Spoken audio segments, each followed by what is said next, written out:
All right, we are live. We're live. So yeah, so what's new? Want me to go first? Sure, go ahead. Yeah. Oh, okay.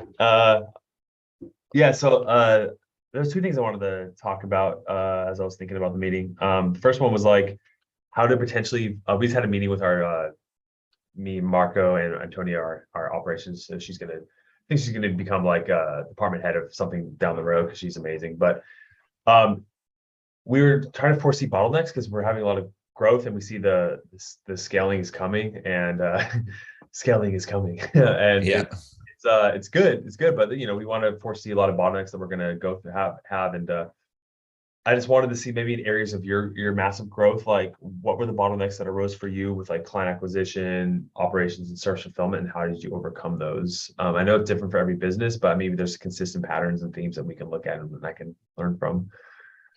Yeah, I'm trying to think where it really hit me the most. I think um one of the big areas was which I finally got nailed down was onboarding and like community and keeping up with contacting people, getting people engaged, right? Because originally I was going to just jump into like Facebook groups and stuff once a week and look at messages and Discord and stuff. And there was too much. It became overwhelming, especially as more people got in there and I couldn't engage the individual people.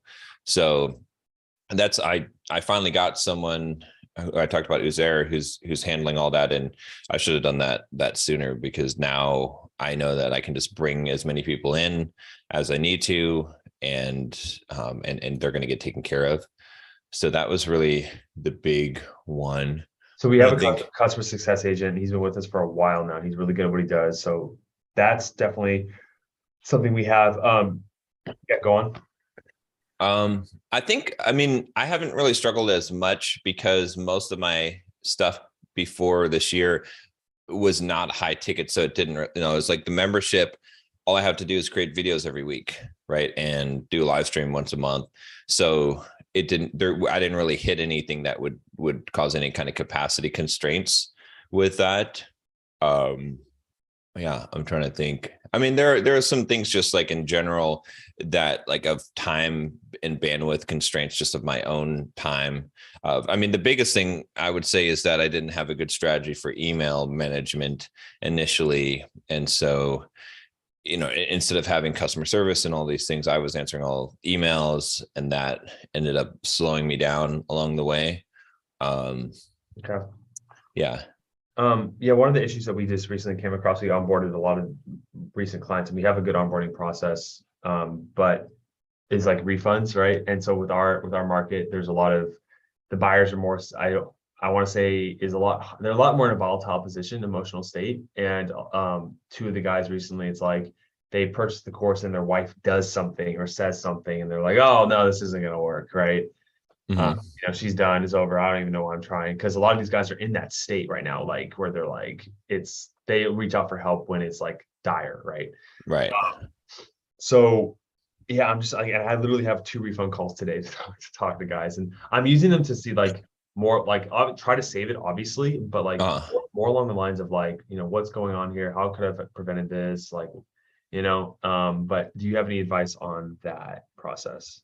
Well, one thing I'll say on refund calls, because what's your ticket price right now? The main default program is 5,800. Okay, so did you, on those 2 refunds, did you collect the 5,800 up front? One of them was paid in full. I think the other one is a payment plan. Yeah. Okay, because one strategy I think that works well for that, especially when it's a big number, is don't collect the full amount up front. Yeah, if it's a really big number. I mean, there's ways to look at this, but instead, like let's say for a 5,800 price tag, collect 1,800 non-refundable deposit. The refund. So if they're willing to pay in full, you're saying we shouldn't allow that? I think if you have refund issues, it's better because buyers are more, if someone pays $5,800 up front, it can cause a buyer's remorse and they're like, I need to get that back. But if they pay an $1,800 deposit upfront and then pay the rest later, like and the deposit's non-refundable, they, even if they pay the rest, do they want to lose the 1,800 that's non-refundable? To me, it's a better way to structure but it may not be an issue if you're not seeing a high degree of refunds. No, it's just, yeah, I mean, I think we have 66 guys in our program so far and 3 refund requests. And two of them were in the past week from these just recently onboarded. So yeah. Yes, that's pretty low, right? But yeah, that's pretty low. I don't know if you even really need to worry about that then, I'm always trying to maximize and reduce problems. Yeah. The question is whether to even offer a refund. Like, we don't offer a refund on my program at all. We have a con. So here's the thing we're talking about. And I want to know your thoughts on this. We have a contract we want them to sign, right? And right now the contract says there's no refunds. Right. But getting that contract signed, not every guy signs it, right? And we're thinking, do we have the sales rep sign it with them right after they enroll? But that could almost seem like, all right, you guys signed this contract now, saying that there's no refund, and it's just kind of like a weird vibe, Right. And so we want to do it on the onboarding calls, but these 2 refunds have happened, between the sale and the onboarding call. We're trying to reduce the time to get the onboarding call, but it was literally within a day. So it's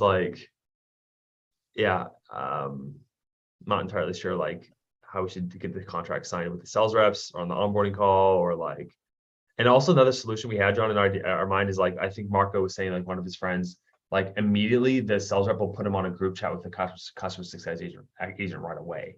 Hey, here's so-and-so, he's your customer success agent, talk to him. Because as long as they have points of contact consistently, that will reduce the buyer's remorse. Yeah, I mean, I don't even do any contracts, to be honest with you, at all. I don't know if it makes a difference with the contract, because the thing about and this is why I don't do contracts, but maybe I'm wrong here. I don't do it with coaching clients or anything, is because the only time a contract actually really matters is if there's litigation. Legal, yeah. And I'm never going to litigate. I'm not going to sue someone to fulfill the contract, and I'm not going to respond to a suit. A suit, I'm just going to give them their money. There's 2 reasons why we have it, right? One is when people write things down, it's they're more likely to take action and commit. Yeah. Secondly, if there's ever disputes with banks, we say, okay, we have this contract saying that they blah, blah, blah, and we will win the dispute, if they want to come back later. So it is to protect us, but yeah. I mean, I don't think it's bad. I mean, it makes sense, but I guess what I would say is that, I mean, if you're going to do the contract and it does say non-refundable, then I think you should just do it immediately on taking the payment. Yeah. Because while that salesperson's got them there pulling out their credit card, that's the most fragile part, right? If you get them to pull out a credit card and pay $5,800, then asking them to sign a contract is a small ask. Right. In fact, and I wouldn't even make it a big deal. Just be okay, now, we got to get this, just make it just part of okay, collect the payment. And then he says, all right, now we got to just go through this contract real quick. Let me get you to sign this, and I think with the contract too, it's all how the sales rep frames it. Right. Mm-hmm. Right. Framing it correct is the right way. Cause if they frame it in a way is hey, let's sign this contract. And then they're well, what's in the contract? And you're oh, there's just no refund clause or this. Yeah. Wait, wait, it feels kind of what the fuck? Why would you need to force this on me? You know what I mean? That's what my concern would be if I was in their position. Yeah. Cool. I think emphasizing that the contract is a commitment, and and we're both we're committed. You're committed to how we frame it, right? Yeah. Right. Yeah. And maybe even just have the phrasing in the contract of, I am going to show up to the calls. I'm good. Right. Give them so that it's not just, there's no refund. So there's also the things that you need them to do to be successful as well. I think we call it the commitment contract, actually. That'd be a good name for it. Yeah. I think that's good. Cool. Yeah, I guess one other thing that I was curious about is just What for you was, maybe this just happens naturally over time, but I'm always like thinking, how can I maximize my learning? Is like, what Mm. was for you, like the biggest like periods of growth as a business owner and just like becoming better at what you do? And for me, it's like, I'm watching these trainings and like I'm super motivated right now and like I'm challenging myself, but I just want to like get to that next level, like leapfrog ahead as like a business owner. And like, can you think to yourself, like historically, like if there's things that like had that big areas of growth for you and like what was occurring at those times? Yeah, I mean, the biggest one was when which I mean, you're already past that point, but when I stopped doing everything myself and hired a team to do stuff, that was the Yeah, I'm always trying to delegate. I'm really lazy. yeah, that was like a Not really, huge but yeah, I'm always thinking like, do I need to do this? Do I need to do this? yeah, that was huge. Um, trying to think. I mean, there are things, definitely around pricing was a huge one. Realizing to charge higher prices, that was very, very big deal. I'm trying to think what other kind of really big things in terms of business. I guess like something I Yeah. envy in you and Manny is like I'm more of that, like I think you're about, I think it's like Manny's on one end of the spectrum, I'm on the other, and you're kind of in the middle between us. Mm. And it's like you guys are really, when I hear you talk about your bottlenecks and issues, like you guys always have a default to go towards the numbers. And for me, it's like I'm more in that creative space, like of like trying to find creative ways to solve the issue instead of like looking at the facts. And it's like should I lean into, you think I should lean into that and just use my skills on the way I think, or is it better to like have more well-rounded approach, you think, of like the way to solve problems? Like, let's look at the numbers around this and try to be more analytical. I mean, I think ideally you have someone who's a numbers person And and we do. then someone who's a creative. I think that's the ideal, because Yeah. even with me, I'm not as much of a numbers person. I'm more of the creative problem. And sometimes that's an issue for me because I have to kind of force myself to dig into the numbers sometime and look at them. And I like to look at the numbers in terms of revenue, like the mon, but sometimes the Of course. percentages of what's effective and like if I had someone who really looks at the statistics of things and tracks them, I think that would make a big difference. Yeah, I guess like one thing that helped me, John, like recently is like thinking about like really leaning into the idea of like it's like a video game, and Yeah. yeah, it's just like it's not like the cost per lead was like for this ad, it was like $12. This one's $4. Like, let's look at why that is. Like, what did I use in this ad to, and then try to bring it down. So I think falling in love with that process is because I was watching this thing with Alex Hormozy and like he was talking about it was like a podcast with Mark Bell and they were working out together, which was cool to Yeah. see. But he was talking, he's like, you've always been good with numbers. And Alex was like, no, like I used to be awful with numbers. But then I looked at like how when I was younger, I told myself I was awful with numbers. And then I was like, Right. why did I take on that belief? And as I started to shift that, I started to get better at numbers. So yeah, a lot of it's Yeah, just I think, I mean, one thing that, and I still need to do this more myself, but I know that this is is something that needs to be done, which is to focus on one KPI at a time. Like it's like it Mhm. doesn't even really matter what it is, to be honest with you. I mean, there's some ones that wouldn't be very effective, but there's a lot of KPIs that you could pick. Like just like you said, like even with the ads, right? If you just focus on just the one KPI of how can I bring the ad costs from 12 to 4, and all you did for months was just focused most of your effort on that one problem and treating that as the most important thing for you in the business, you would probably achieve a lot more than doing 10 different things, right? It's the same thing even with the YouTube channel, right? If we really want to blow up our YouTube channels, if we obsess about some KPI, if it's like, viewer retention at 1 minute is probably a good one, right? And do everything possible to improve that number and test things and keep on tracking that. If you get to a point where you increase that by 40%, you're probably going to blow up your entire channel. Like you're probably going to get exponential results from that. So it's funny that I say this, but then it's like I never have time to focus on one KPI. But I know that that's what needs to be done. That's really the thing. So have you read Good to Great?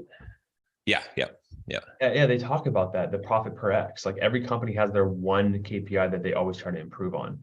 They don't yeah, focus on, they look at all the other numbers, but they're like, this is the one KPI that we're going to focus on. We know if we move this needle forward, that it's going to be the one thing that helps the whole business in total, right?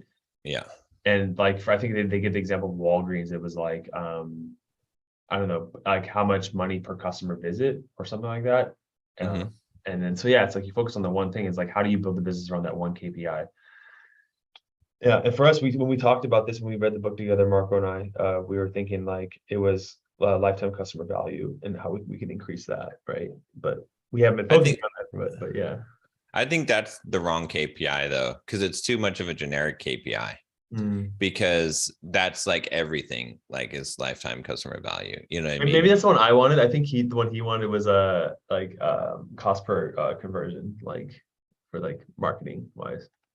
Yeah. Yeah. I think that one is still even. I mean, I think that could work. Like, well, I think with something like that, I mean, obviously, like your LTV is the most important KPI probably that you have in the business, but I think it's more effective to focus on specific KPIs that are more specific for periods of time, right? To work on. Like if you just took like your whole business and you said, okay, there's metrics on all these things, right? There is our cost per conversion.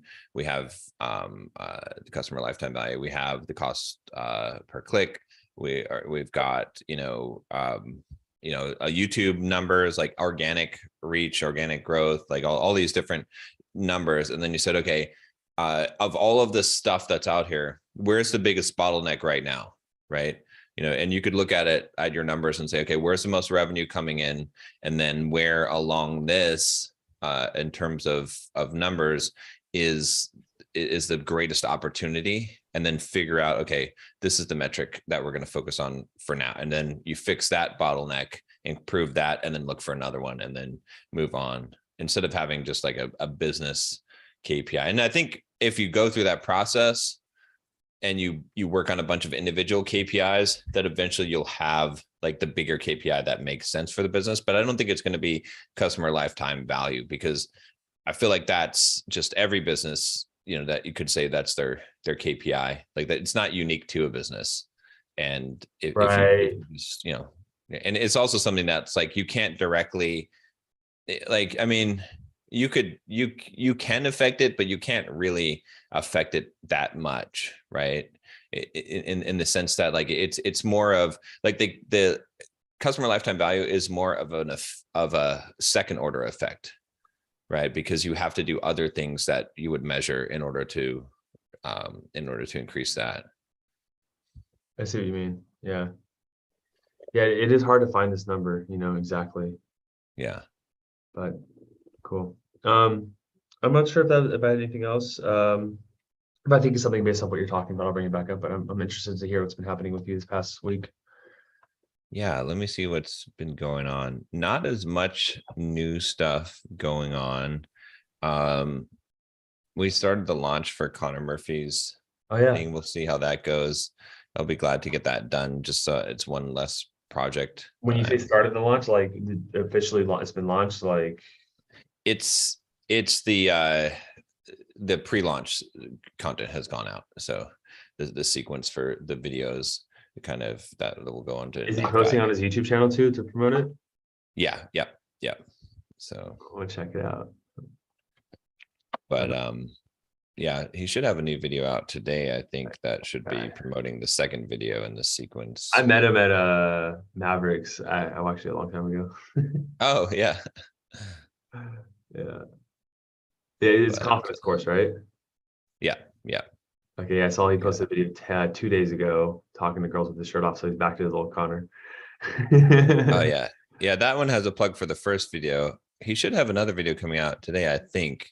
I wonder how long. Yeah, it should be coming out today. That should plug that. That only got 10K views, unfortunately. That sucks so bad. It's that all those other videos got like 100K, 50K views, and the one that we need. Well, I mean, he kind of shot himself in the foot, right? Because of what he did, this whole thing. And so like, I think his audience has to be retrained that he's going to post consistently and it's quality content. And I'm looking at the comments from his last video and like, it's really positive. Like Connor doesn't have confidence. Confidence has Connor. That's like a really good post. Yeah. But I mean, he's been posting consistently now, like, and he's been getting good views on the videos, but for some reason that video tanked. Oh, I see. Yeah.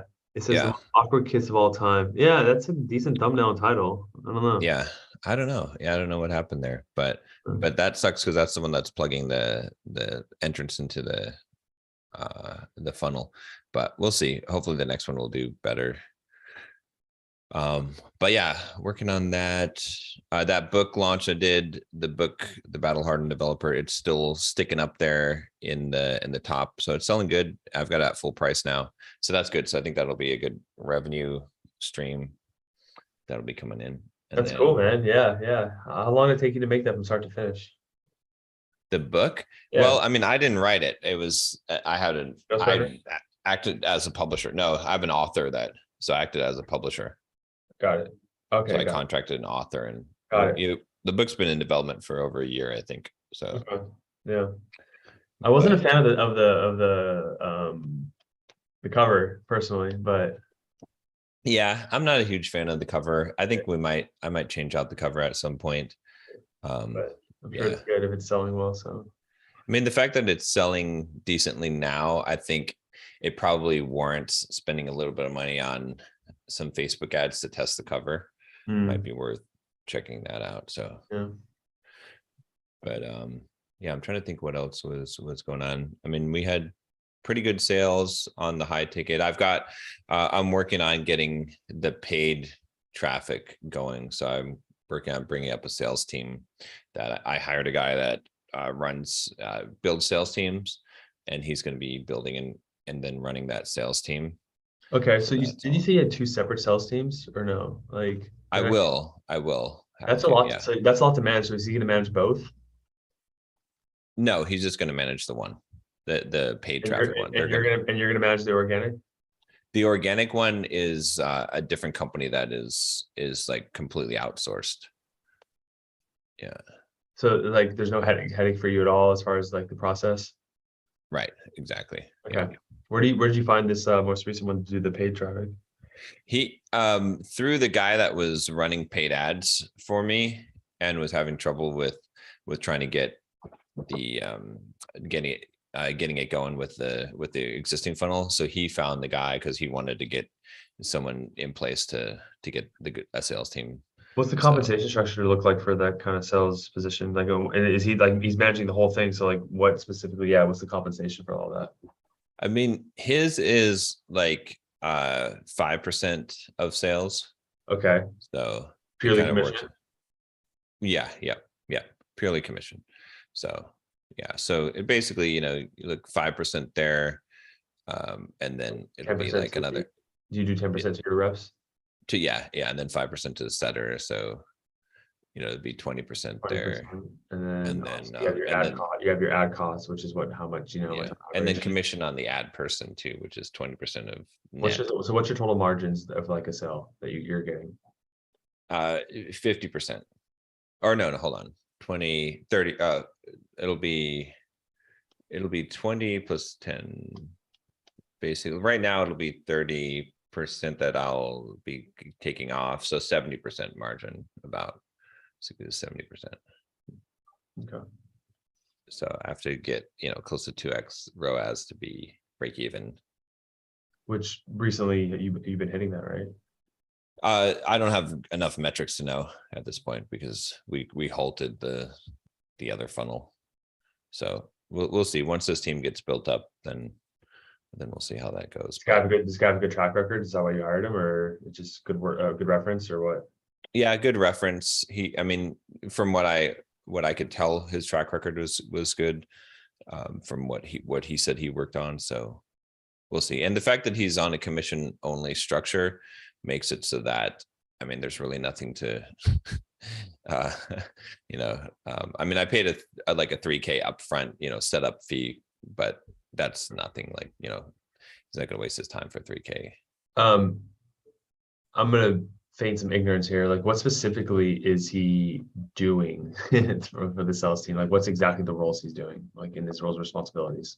Yeah. So he's going to be in charge of hiring all the salespeople, the setters, the closers, right? And then managing them, making, who's gets what calls, setting up the system process, training them, scripts, closing procedures. Training, hiring. And then he just reports the numbers to you each week. Is that what I'm assuming? Yeah. Yeah. Okay. Yeah. So Cool. yeah. Yeah. Hopefully it goes well. Hopefully it goes well. I know like I work living with two people who when one person does sales and like I knowing the headache that Marco's had, it's like it's of course it's not easy, but it's hard to find a really good sales manager. So Yeah. fingers crossed for you. Yeah. Hopefully it works. I mean, There's lots of offers it's, out there, and I don't know how many yeah. are actually good. Yeah. I mean, it's a process, right? So it's like, even if this doesn't work out, it moves me one step closer, That's the to funny thing, learning. John, is like we noticed with Justin who came into us, like, this A closer, it like completely transformed our company. He's getting one A closer. Yeah. Um, and there is something to be said about like, man, like headhunting a really just solid closer for yourself. Just and he came, not only is he closing well for us, like he did 7 out of 8 closes last week. Wow. That's insane. I Yeah. know. And the thing is that he came in and like he loves us about us is like he gave we gave him free reign to like tinker with things and change things to script and like he loved that and like he improved our process. So Yeah. that's finding an A player, and like Marco headhunted him from like I don't know, he found him he was at Sunny Doozy, but I don't know where he found him. But so just like bringing in one solid A player can like change the ball game for you in a great way. And we really seen it happen with this Justin guy. So I don't know, it's just Yeah. something food for thought. Yeah, no, that's true. That does make sense.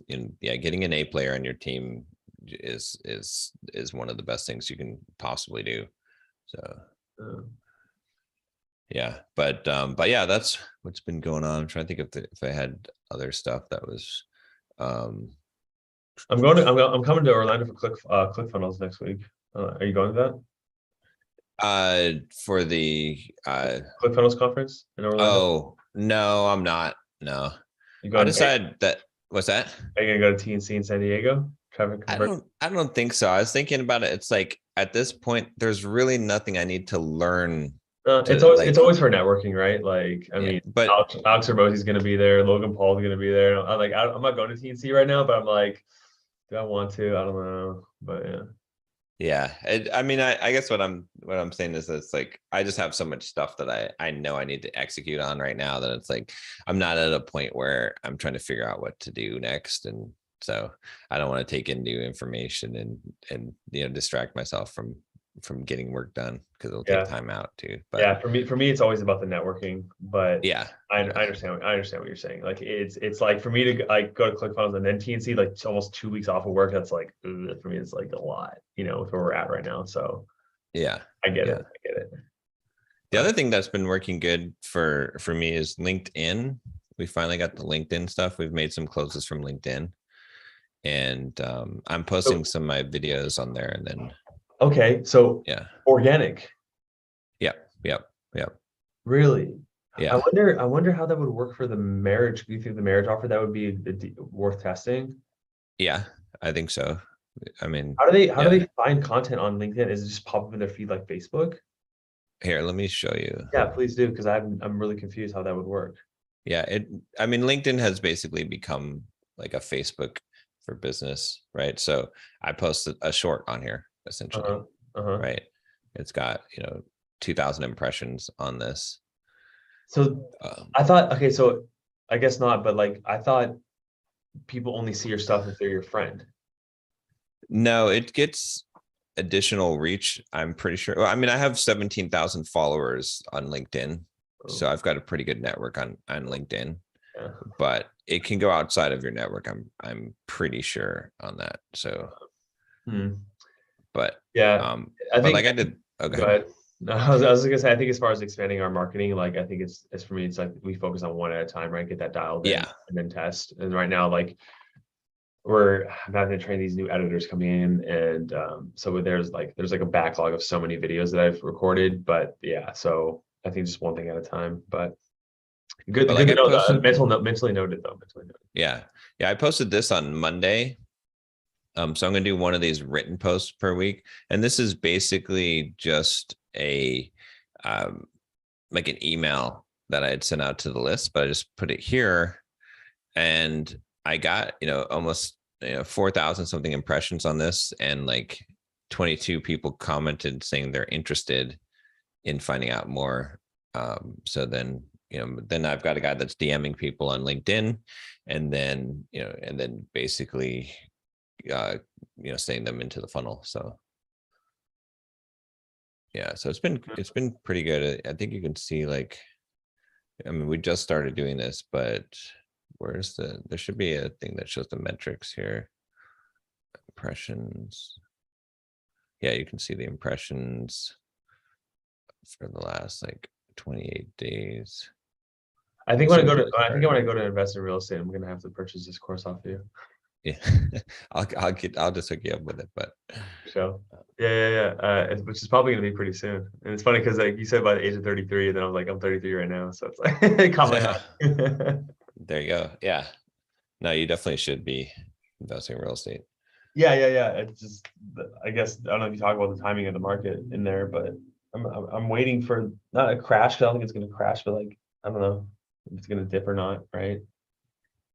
It's better not to wait. It's better to just find, like, as long as you can find a deal where you're covered, right? So the idea behind it is that you want to just eliminate the downside risk, right? Then you just have free upside risk, right? So if you buy a property, get a 30-year fixed loan on it, and the rent covers the mortgage and expenses, even if it goes a little bit negative, as long as it doesn't go more negative than the principal payment that you make every month, then it's a risk-free investment, right? Because it can only have an upside on it. I mean, sure, the property value could go down, but if you're not selling it, there's no risk to you, right?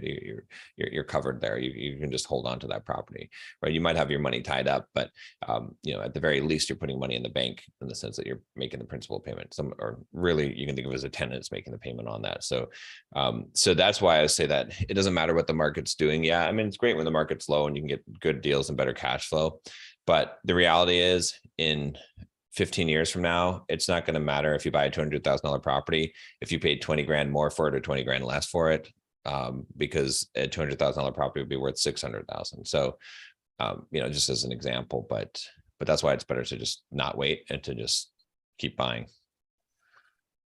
Good way to put it. Yeah, always extending that timetable. It makes more logical sense, Cool. Yeah, I mean, I would love to check that out. If you want to forward that to me, that'd be, thank you. That's amazing. Yeah, I'll look into it. Okay. Yeah. Yeah, I'm trying to think of like what else I wanted to talk about too at my end. I don't know, like there's just so much stuff I want to do, and like right now, there's like so many trainings I want to start investing back in myself. Like I'm gonna buy just like coaching wise. Like I mean, I know I did my therapy and stuff, and like I'm really confident in my abilities to coach guys, but I'm gonna actually purchase Tony Robbins coaching. Oh, cool. Like, yeah, to like learn his coaching material and to apply to the guys in the program.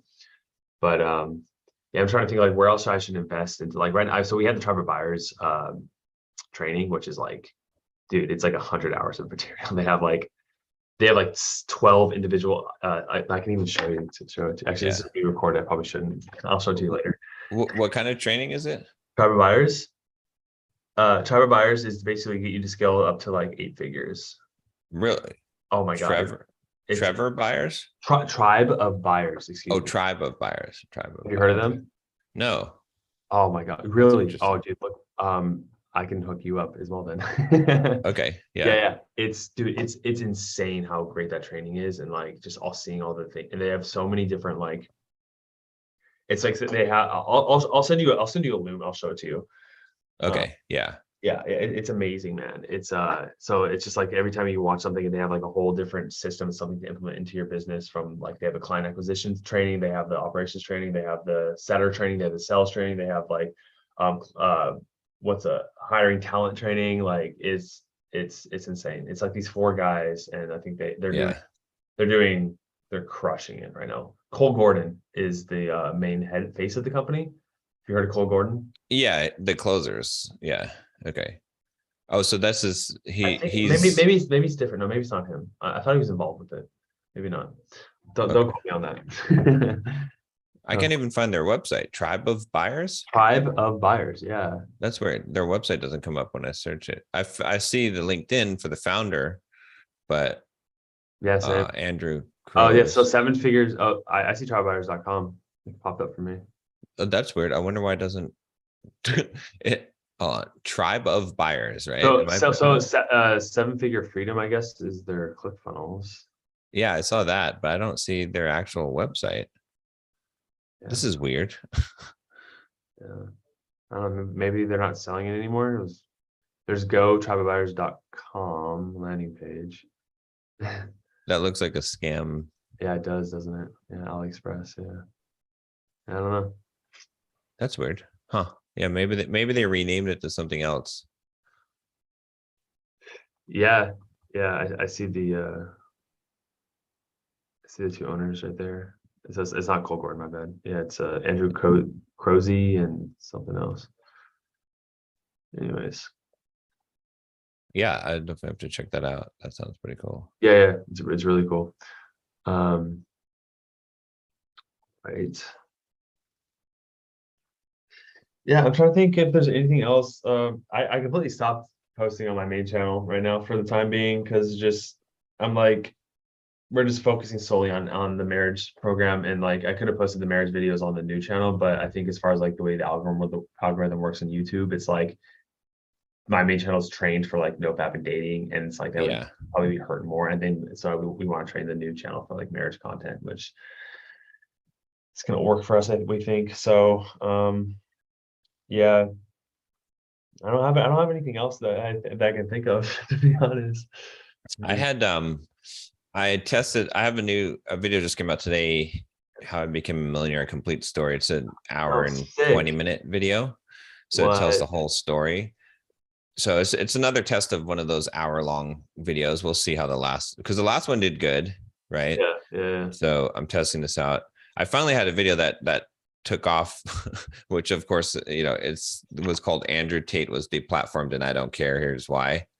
Um, so I finally got a breakout video. It's been forever, but yeah, Yeah. I'm working on. I still need to work on getting the videos to a much better place where I do scripting and all of that. So I'm hoping I can clear off all the rest of the stuff that I have, so I can start working on that, because that's what I really want to work on is that. And for some reason, it seems like Instagram just well, one thing, maybe this is just the thing with Instagram is it could be that that it's coincidence as well, but I had a post yesterday that went on Instagram. No, in fact, I think the same thing just happened now. Because what time is it? Yeah, it's so ridiculous. So it got like 800 views on a reel, and so then I deleted it and then reposted it, and now it has 13,000, which is still low, but I think that Instagram is penalizing you for using automated posting now, Jesus. because I had to manually publish it and I'm gonna have to do the same thing with, How do they track that? That's insane. because if it's published through the API, I think, Uh as opposed to, yeah, because the same shit just happened again. yeah, I'm gonna have to like delete this that's post man, and then that's crazy that they're able republish to it. do that. Yeah, okay. Yeah, because I was getting slammed, and I don't know if it's an algorithm change or what's happened, but yeah, a lot of my posts on Instagram are not doing as well as they were. Mm. So yeah, it's a game to constantly play. That's why I like the paid advertising is so much better.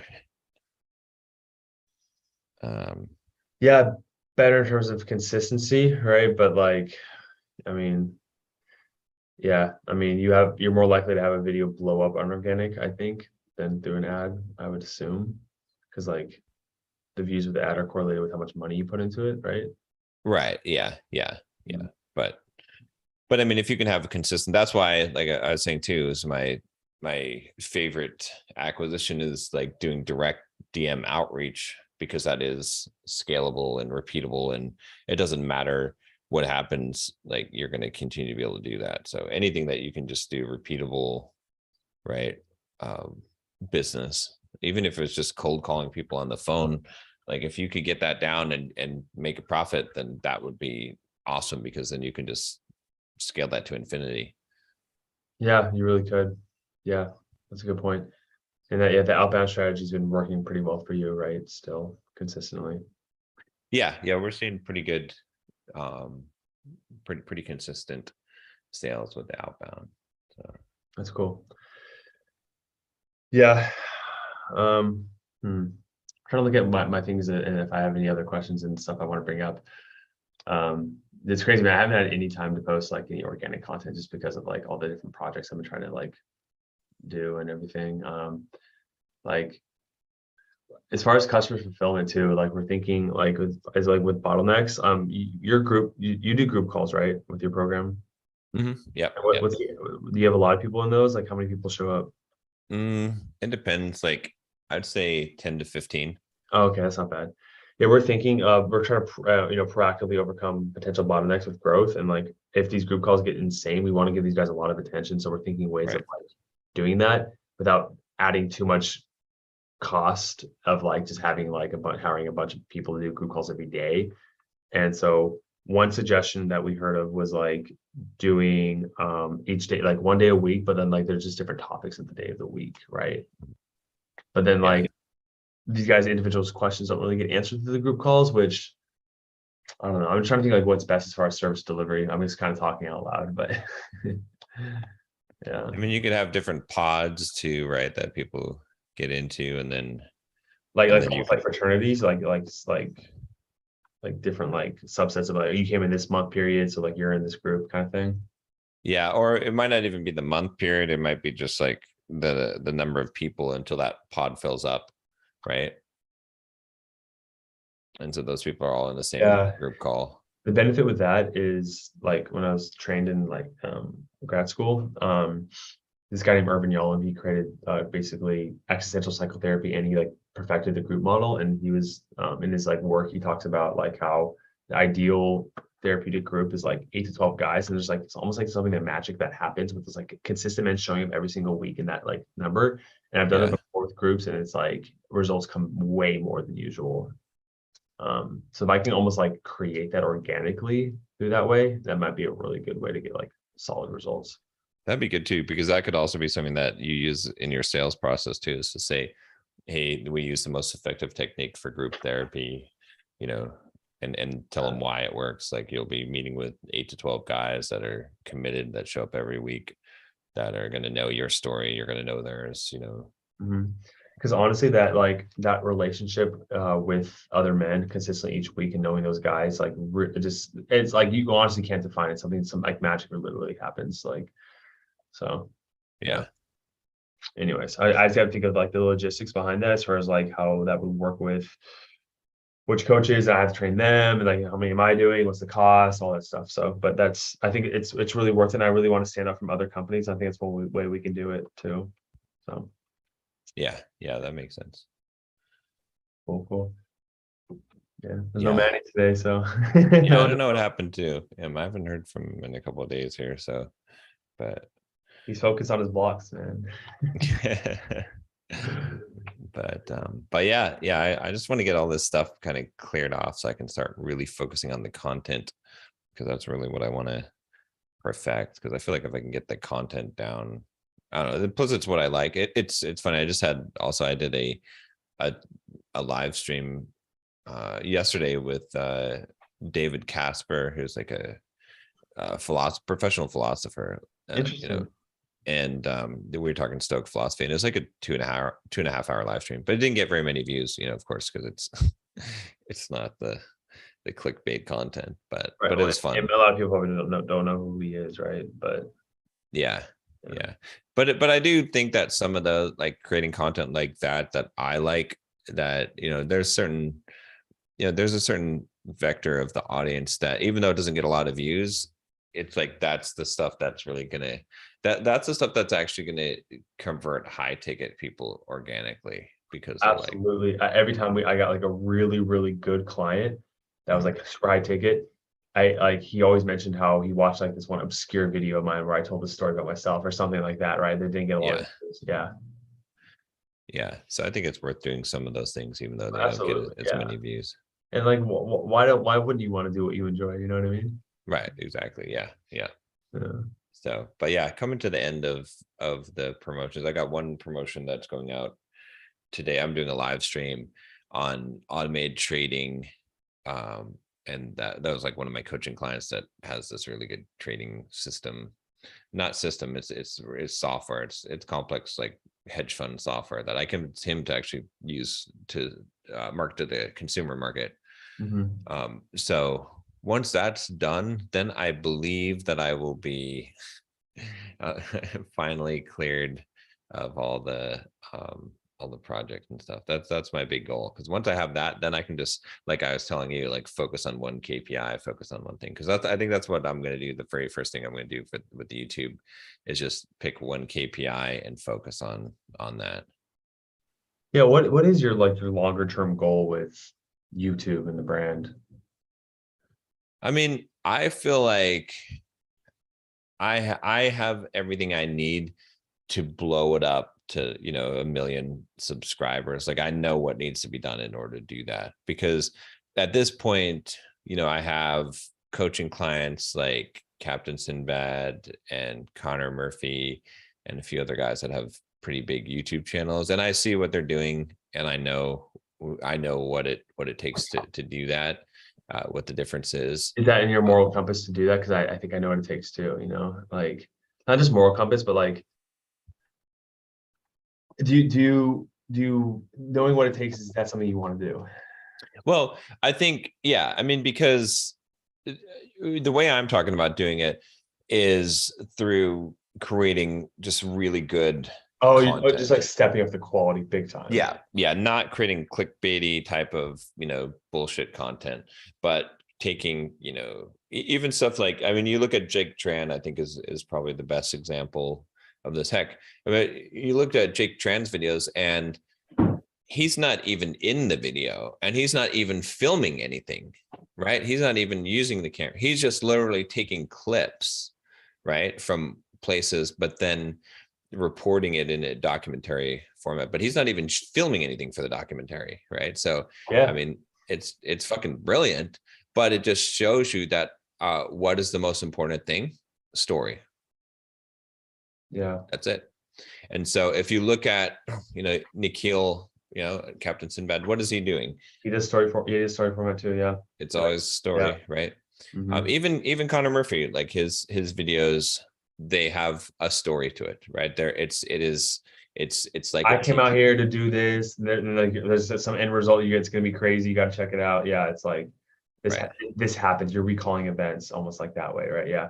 And there's some other guys that you probably don't even know that I've like YouTubers that I've watched that have like blown up to 1 to 2 million subscribers with like almost no videos, and it's like just really high quality storytelling. Yeah. Oh, even here's a good example, and I don't mean to be. I'll even show them to you, but go on. I don't mean to be critical, but I'll just be honest. Like, How to Beast. Yeah. He really doesn't say anything valuable at all. I mean, and I'm not trying to knock the guy, but his audience members are, average age is 11 years old, Yeah, I mean, I hate to talk shit, and I don't mean to talk shit. I'm just saying, like the actual quality, substance of what he produces is very low. He doesn't really know very much or talk very much about actual good stuff for fitness. His dating is just, it's not good. It's not anything close to what you should do for pickup and all this stuff. But what does he do? He tells a story. His every vlog is a story, right? And he's really good at that, and he knows it in the cinematography. And so he's just got a million something subscribers. And so, my thinking, was that let me create just super good content in terms of the substance of it. But that's not it. I mean, it does work, right? I mean, there's the hardcore people that are like, John, you should have millions of subscribers, like, that love the content and get it, but it's not going to get enough reach without the story. Yeah. So the guy just sent you, like, he's like, he posts so inconsistent, that's why his views are all over the place, but like, he's really good at storytelling. Like this guy I just sent you. Yeah, and like his whole channel is just like telling stories, and he has like 2.2 million subscribers, and it's just like storytelling. And like you can like watch something like his and like take examples of like how he sets up the story, the video, anyways. Yeah, I think the thing to do is really, and I thought about doing this too, is maybe just taking a course on screen screenwriting, right? Because if you really think about it, like the ideal YouTube video is a screenplay. Like you write it as a movie script, and then film it and film the pieces of it, because that's really what it takes to succeed today, right? It wasn't like that 5 years ago, probably, definitely not 10 years ago, but now you have to have the story.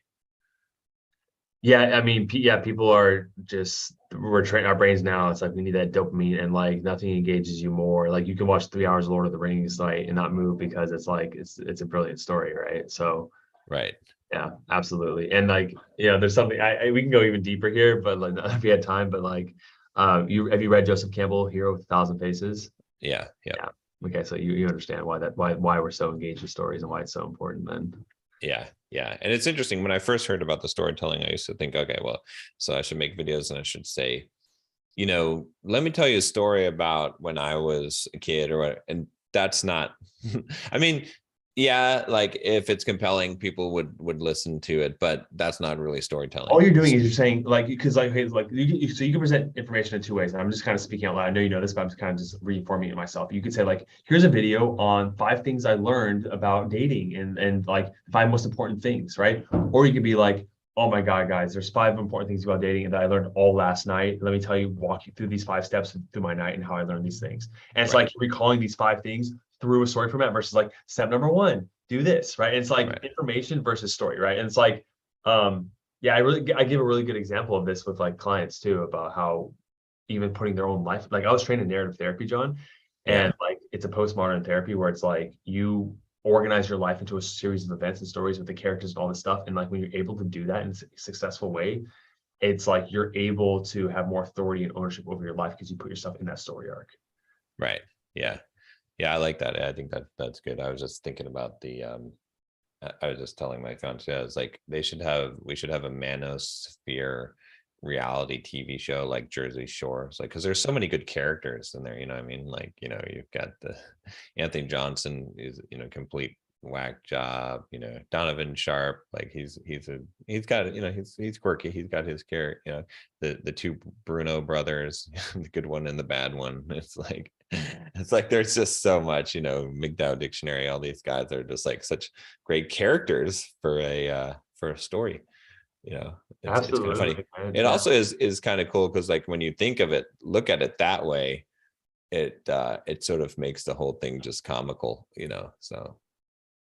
I mean, in my experimentation with psychedelics over the past 3 years, like that's just the way I see life. Is like it's a giant, like the ancient Hindus, like in the Vedic traditions, they saw life as like a giant drama. And in other words, it's like say calling life a video game or play or a drama, like that's essentially the way I see it. Like Right.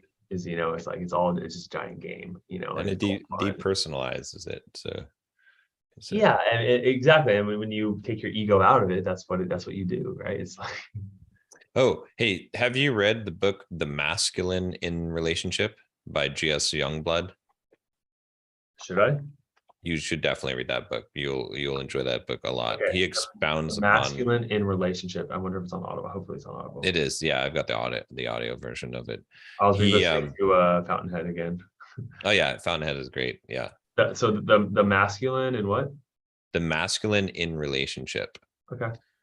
It's he kind of expands upon David Data's work on The Way to Superior Man. So he takes a lot of that, but it's really, this is the book. Actually, you're going to love this book because it is all about not like fixing your, I mean, it's about being masculine in the relationship, like it says, but really, if you had to really read between the lines of what is this book about, is not fucking up your marriage or fixing up your fucked up marriage.